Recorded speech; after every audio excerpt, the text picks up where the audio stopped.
Is it hard to be fresh if you don't have money, or can you still pull it off? See, when I ain't had no money, I still had sauce. See, if you don't got no sauce, then you're lost.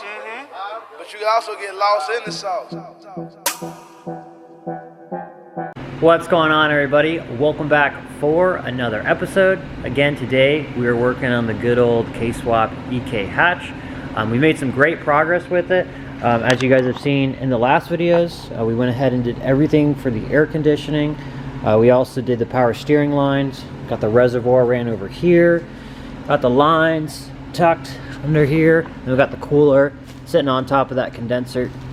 Sitting on top of that condenser right there, as you can see, just sitting there hiding. The customer decided they're going to go with a tucked radiator, which is going to make this a lot easier, and also it's going to look about 10 million times better. Today we're really going to worry about the intercooler piping. Want to make sure it's all going to fit, because the last little things we got to do in here is just do our shift linkage, which that's easy. Run the box underneath, put the holes in, drill the holes, get that in place. But I really want to go ahead and get the intercooler piping mocked up, see how much room we're going to have, see how everything is going to fit. At first I would have liked to go from here and just go straight through this spot right here. But being that that tucked radiator is going to cover this whole entire area, it looks like we're going to have no choice but to run both of them on this side, which isn't that big of a deal.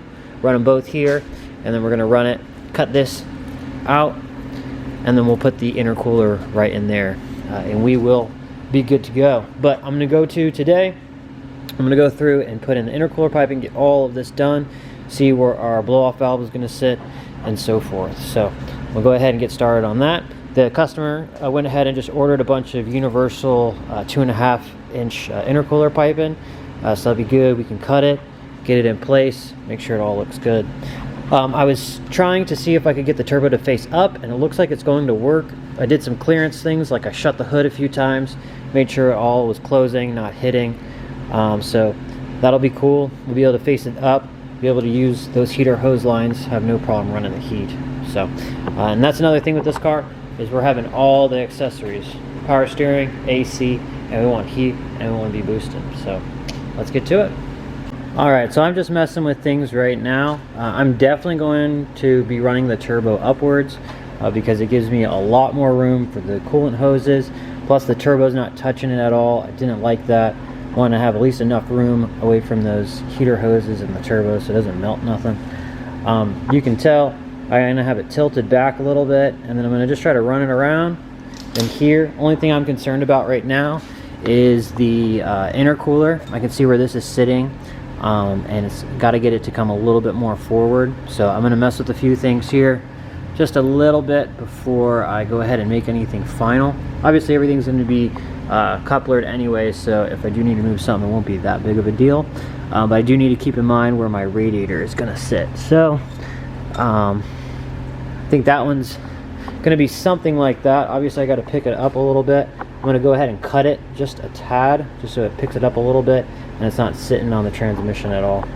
But something like that is what that side's going to look like. It'll obviously look better here in a second. So just want to give you guys a quick little update on my intercooler piping process.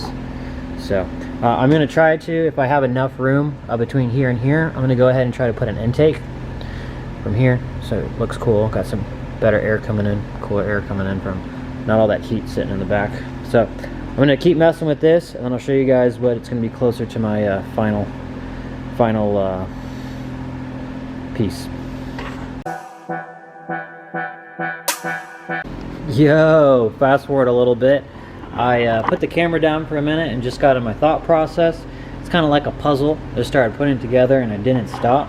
But this is pretty much going to be the final product of what we're going to be looking at. I didn't go ahead and put the couplers on yet, because I'm obviously going to pull it all off. I still got to mount down the turbo and a few other things, but I wanted everything in here just to see how it was going to look.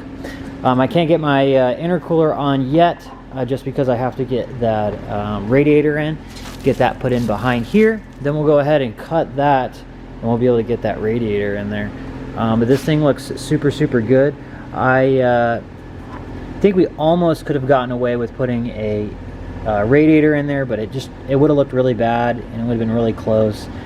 Plus the customer, he plans on daily driving this thing pretty far, so you want to make sure you have good cooling. So he's going to go with the bigger radiator. We're going to do that tucked one, and this thing will be pretty much complete. I do have to go to the junkyard. I got to get a couple things. I still got to get a different power steering pump, a few other bolts here and there, but that is pretty much it.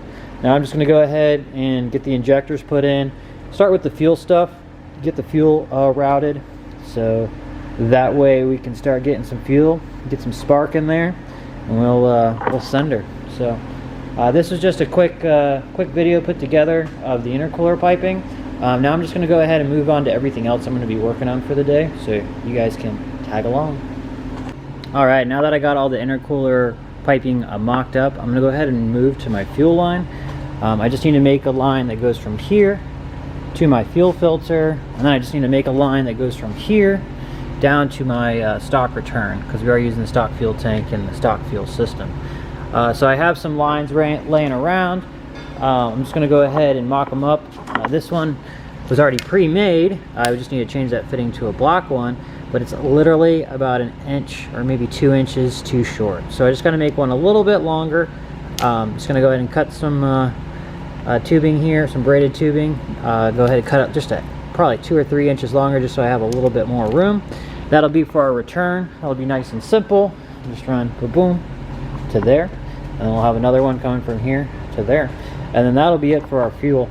I have the pigtail clips for the injectors, so I don't have to cut the harness. That way, if later down the road the customer wants to change to different injectors or use like stock injectors, I don't know why you'd want to, but if he wanted to, he'd have the ability to and not have to cut or splice anything. So I'm gonna go ahead and just run this return one real fast.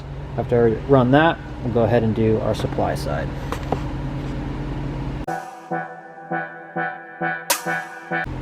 Alright, so the return side is finished. Now I just need to go ahead and do the supply side. I just need to go ahead and run it from here all the way up to our actual filter. Just trying to find the fitting. I got a couple down here. I'm going to go ahead and look in a bin I got over there for the right one. If it's not over there, I just need a reducer from here. Then I can go to just a normal one for the fitting. And I'll go from here, and we'll go all the way across, and that'll be it. We'll be done for our fuel. So I'm going to go ahead and try to find the fitting, and I'm going to go ahead and run it and see what it looks like.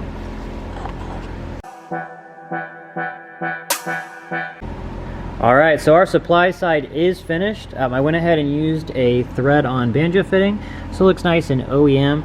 This runs around. The fuel system is super easy on these K-Swap cars. You just need another braided fitting here. Then you don't put one on the return side, so you can slip it over the hose and use a hose clamp. And that's it. That's everything to your fuel system, as long as you are using the stock tank. If you're not, then you'd have to run those lines through the car or underneath the car to the fuel cell and so forth.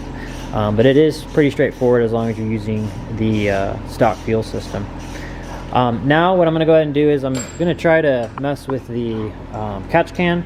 I was having issues with it. The customer went ahead and bought the 2 feed-ons from the oil feed like we had on Bryan's B-Series build.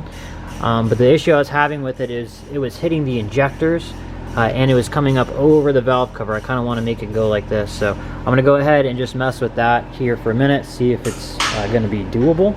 Then I'm going to go ahead and put the oil pan on, and I'll probably go ahead and do the shift linkage, but I won't bore you guys with that because we've done that like a million times. Good old Bryan's here, working on a LS engine like always. I'm back. I feel like you're always pulling a motor apart. Always. It's my first time always though, so. Right? Yeah. Always first time. First time for everything. This is my first engine that I'm gonna be. First time, the 100th time. Damn it. Don't turn that crank over. Look at all that sand in there. That thing's been sitting. Yeah, but I love when the engine came in like this. So I can, you know how I like to clean everything, so I know everything gonna look like brand new. Mint when I'm done with it. So this is gonna be another build, guys. Another turbo build. Sweet. Stock bottom end, non-VTEC. So it's gonna be fun. Nice. Well guys, I'm gonna go ahead and call the video there.